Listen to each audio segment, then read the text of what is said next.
Hi friends, இன்றைக்கி நம்ம சமைக்க போனது பட்டாணி குழம்பு. இதுக்கு தேவையான பொருள்: பெரிய வெங்காயம், ஒரு 2 பெரிய வெங்காயம், மஞ்சத்தூள், பொட்டுக்கடலை கொஞ்சம், பட்டை கிராம்பு, தக்காளி, ஒரு தக்காளி இது எடுத்துருக்குறேன், 3 பச்சை மிளகு, கொஞ்சம் கருவேப்பிலை, கொஞ்சம் மல்லித்தூள், அப்புறம் தேங்காய். இது மெயினான வேண்டாம் தேங்காய், அப்புறம் பச்சை பட்டாணி, இஞ்சி பூண்டு பேஸ்ட்டு. இதுக்கு வேண்ட குழம்பு எப்படி தயார் பண்ணணும்? தேங்காய் அரைக்கணும். தேங்காய் அரைக்கிறதுக்கு இந்த பட்டை கிராம்பு இதெல்லாம் போட்டு இதுக்குள்ளே போட்டு மிக்சியில் அரைக்கணும். கொஞ்சம் மஞ்சத்தூளும் போட்டு அரைக்கணும். அரைச்சிட்டு பார்க்கலாம். இதுக்கு இந்த தேங்காய், பட்டை, கிராம்பு, பொட்டுக்கடலை போட்டுட்டு லைட்டாக மஞ்சத்தூள் போடணும். லைட்டாக மஞ்சத்தூள், லைட்டாக தண்ணி ஊற்றி அரைச்சிருக்கலாம். இப்போ அரைச்சது இப்படி தான் இருக்குது. இதெல்லாம் போட்டு அரைச்சி வச்சுருக்கிறேன். இனி நம்ம குழம்பு தாளிக்கலாம், சமைக்கலாம். இப்போ ஃபஸ்ட்டு அடுப்பு பற்ற வைக்கலாம். அடுப்பு பற்ற வச்சுட்டேன். சட்டி சூடாகிட்டேன். இனி எண்ணெய் ஊற்றலாம்.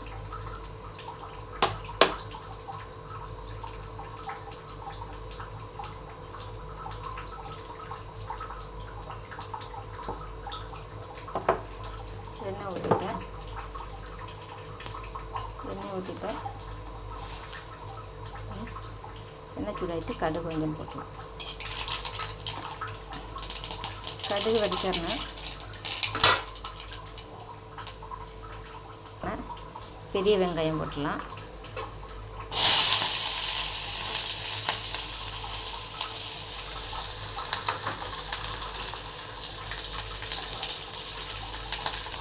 பெரிய வெங்காயம் போட்டு நல்லா வணக்கணும். லைட்டாக ப்ரௌன் கலர் வரைக்கும் வணக்கணும்.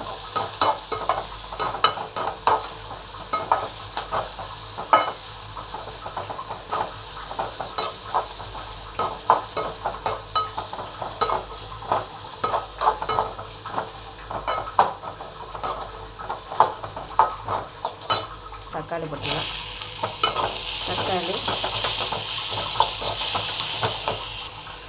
தக்காளி, கருவேப்பிலை, பச்சை மிளகு இதெல்லாம் இதுக்குள்ளே போட்டுடலாம். போட்டு நல்லா வணக்கலாம்.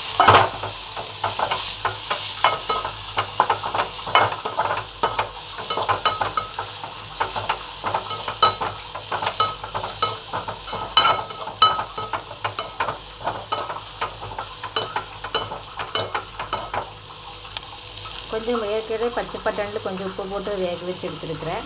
அதனால் இது கொஞ்சமாக லைட்டாக உப்பு போட்டால் போடும். ஆனால் அதிலே கொஞ்சம் உப்பு இருக்குது. இது கொஞ்சம் வதக்கு மட்டும்தான் கொஞ்சம் உப்பு போட்டுக்கிறேன்.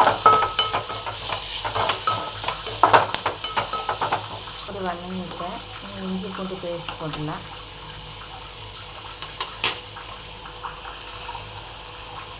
அரைச்சிட்டு இஞ்சி பூண்டு பேஸ்ட்டு அதுவும் போட்டு கொஞ்சம் வதக்கலாம்.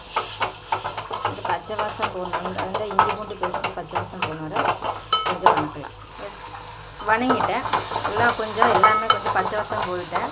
நல்லா வணங்கிக்கிட்டேன். நம்ம இதுக்குள்ளே லைட்டமாக அரைச்சி வீட்டில் அரைச்சி வச்ச மல்லித்தூள் தான். இது ஒரு 1.5 ஸ்பூனு, சின்ன ஒரு 1.5 ஸ்பூனு மட்டும்தான். ரொம்ப இதில் கொஞ்சம் லைட்டாக காரம் இருக்குது. லைட்டாக ஒரு 1.5 ஸ்பூனு மட்டும் மல்லித்தூள் போட்டு, இது காரம் கம்மியாக தான் வச்சு பச்சை மிளகு 3 பச்சை மிளகு தான் போட்டுருக்குது. குழந்தைகளோட விரும்பி சாப்பிட எனக்கு பச்சை மிளகு கம்மி தான். காரம் எவ்வளோ வேணும் அவ்வளோ போடலாம். இது வெறும் 3 பச்சை மிளகு மட்டும் தான் போட்டுருக்குது. இது கொஞ்சம் லைட்டாக பச்சை வாசம் மாறின வணக்க. இப்போ நல்லா வணங்கிட்டேன். இப்போ நம்ம வேக வச்சுக்கின்னா பச்சை பட்டாணி, இந்த பச்சை பட்டாணி உப்பு போட்டு தான் வேக வச்சுருக்கிறேன். இது இதில் போட்டுக்கலாம். இதில் ஆட் பண்ணிக்கலாம். நல்ல கலரி இல்லை அந்த பச்சை பட்டாணியில் மசாலா இப்போ நல்லா கலரணும்.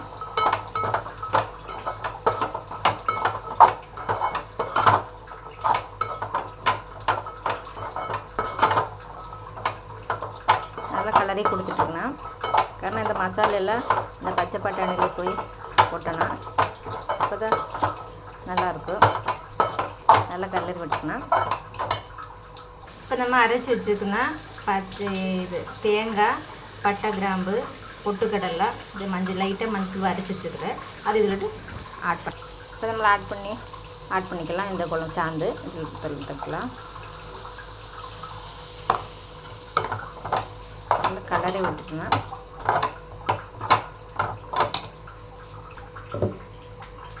லைட்டாக தண்ணி ஊற்றணும்.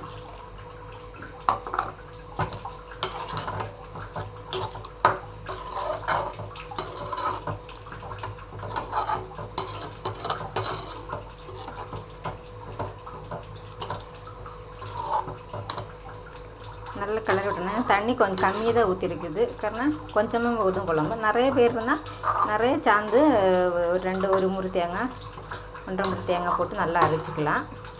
அது கொஞ்சம் தான் வச்சுருக்குது. ஆனால் குழம்பு கொஞ்சம் போதும். ஆனால் கொஞ்சமாக தண்ணி ஊற்றிருக்கிறேன். நல்லா போதும். நீ கொஞ்சம் நல்லா அந்த பச்சை வாசம் போகணும். தேங்காய் பச்சை வாசம் போகிற கொதிக்க விடலாம். சுண்டல் பச்சை பட்டாணி குழம்பு ரெடி. நல்லா கொதிச்சுட்டு பச்சை வாசம் எல்லாம் போச்சு. நல்லா கொஞ்சம் கெட்டியாகிடுச்சு. நான் அந்த மாதிரி எடுத்துகிட்டு கெட்டி இதில் எடுத்துக்கிறேன். நல்லா கெட்டியாச்சு. குழம்பு தயார். ருசியான பச்சை பட்டாணி கிரீன் பீஸ் குழம்பு ரெடி ஆச்சு. இது நமக்கு ஒரு பவுல் மாற்றலாம். சின்ன பவுலுக்கு மாற்றலாம். பட்டாணி குழம்பு ரெடி. இதுக்கு சப்பாத்தி, தோசை, இடியப்பம் இதோட சாப்பிட நல்லா ருசியாக இருக்கும். நான் சப்பாத்தி தான் பண்ணியிருக்கிறேன். சப்பாத்தியோட சூப்பராக இருக்கும். நல்லா சூப்பரான பச்சை பட்டாணி குழம்பு தயார். எல்லோரும் வீட்டில் செய்து வருங்க. சூப்பராகும். ஓகே, பாய்.